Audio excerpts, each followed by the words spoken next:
The National Organization for Marriage has officially come out against marriage. Wait, what? What? No, specifically same-sex marriage. Be clear. Now, following the successful campaign against the existence of trans people in red states, you see all these laws that have been passed and proposed against them, and the rollback of bodily autonomy for women, trans men, and non-binary Americans, the anti-LGBTQ hate group, NAM, has set their sights on overturning gay marriage. Obergefell v. Hodges, launching this new campaign called the It's Not campaign. Will involve putting up billboards across the U.S. and web ads online against gay people. So just bigoted ads. Now, the group's website says, from the beginning of the gay marriage fight, NAM warned that redefining marriage as LGBT radicals demanded would have profound consequences in our culture and our families. The sexual radicals, sexual anarchy, demanding gay marriage, in quotes, prevailed by convincing many people, including activist judges, that compassion for same-sex couples should trump the Constitution, and that rejecting the definition of marriage was anti-gay. This was a lie. Millions of Americans are left shaking their heads at the cultural carnage that now surrounds us.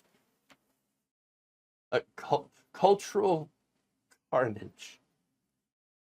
Okay, buddy. Oh, look, before I get to that, by the way, the Constitution, you know what it says about same-sex marriage? Literally nothing. But in the Constitution, there is something called the 14th Amendment, the Equal Protection Clause, okay?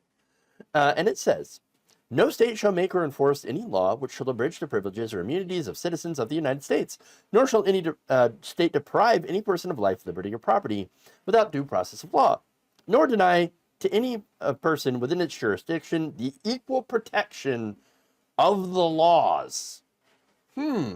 Equal protection. How could that apply to people wanting to get married, two consensual adults entering into a legal partnership? I wonder. Look, it is a legal agreement between two parties. If you deny marriage between two consenting adults due to sexual orientation, that is unconstitutional. That is very, very clear. Very, very clear. So these people, what they're arguing against is literally the Constitution, while claiming the Constitution. Come on. And look, getting to the other point, right? Oh, millions of Americans shaking their head. Really, same-sex marriage is actually incredibly popular. Still, 71% of Americans, according to polling, think that same-sex marriage should stay legal. Yeah, that is super high. In fact, the only times where a clear majority, does not believe so is when you ask Republicans, of course. Only 49% of Republicans and 41% of weekly churchgoers say gay marriage should be legally recognized. So 49% of Republicans and 41% of churchgoers. Oops. Now, that's weekly churchgoers. In fact, the same poll found that the less often you go to church, the more support you have for same-sex marriage. I wonder if it's because a lot of the churches tend to focus, and I'm not saying a lot of them, but a lot of these specific churches focus mainly on hating gay people instead of actually the good parts.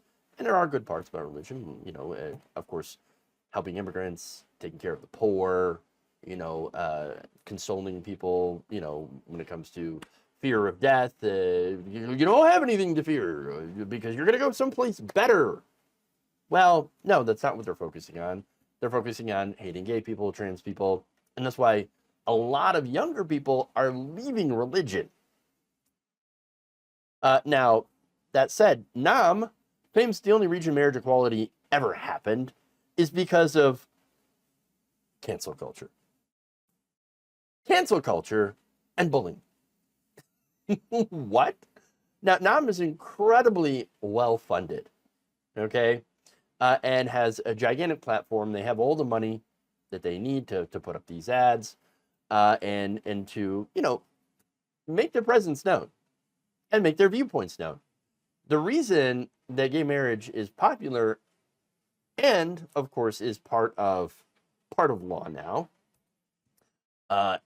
is because, well, because it's none of our business, and it's because people are not harmed by it. That's really, it's freedom. It's freedom. It's freedom. It doesn't have anything to do with bullying or cancel culture like they claim. No. Look, here's the thing. After same-sex marriage was legalized, it turns out that all the other marriages did not fall apart. Society did not fall apart. The sky did not split open and rain down fire and brimstone. None of the apocalyptic bullcrap these bigots were spreading over all this time happened. None of it came true. People moved on. They lived their lives. Gay people were finally given the same rights to get married that currently, that before that, straight people enjoyed. And that's what the current definition of marriage. Getting to that point, marriage has been redefined multiple times since antiquity. But as usual, when the far right sees people being happy, especially when they're the far right is super evangelical folks, they see other people being happy, doing things that they don't approve of. They can't handle it. They can't handle it, and are not content to let them live their lives. Instead, they start on yet another crusade, or in this case, holy war, to try to deny people their civil rights.